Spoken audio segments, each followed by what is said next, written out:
You told me two things before we were on the air. We were talking about rates being low and how it's actually helping people buy a property that they might not have been able to last year. Tell us the scenario that you're seeing. Why should buyers actually be excited about this entering the spring or entering the fall market, I should say? Yeah, well, as you mentioned, Joel, like the difference in interest rate can really help with affordability. None of us have that crystal ball, but there are rumors that we're going to be going into a recession, and that's created a lot of fear for people. Right. But we don't know what's going to happen. Rates could go up, and if they go up, then that's going to reduce how much people are going to be able to afford to buy. So as you mentioned, that property that maybe you couldn't afford before, or maybe you can afford now, if rates go up in a year, 1%, that would really affect whether you could afford that same property still. So what you're saying, like the same type of property, a $250,000 condo, let's say, they can afford it today, and they say, well, I'm going to wait because I want to save more money for a down payment, or I want to wait because I think rates are going to go down even further. You hear this a lot. But Absolutely. what can actually happen is that might not be affordable a year from now.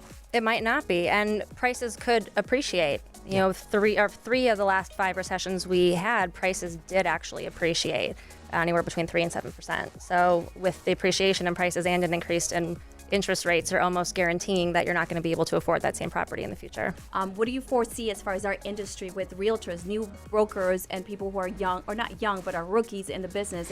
You know, they're going to have to their creativity to get property sold.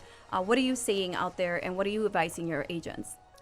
Well, you're absolutely right. I think the most important thing, and it's really our responsibility as professionals in the industry, is to educate ourselves first and foremost so that we can properly educate the market, whether you're working with the seller and educating them on how to price their property appropriately, because it is shifting, as you mentioned, Karla, and the last 2 years, 2017, 2018, have been some of the best years ever. So by comparison, this year feels like a major slowdown, but it's really just a little bit of a correction, which we were due for.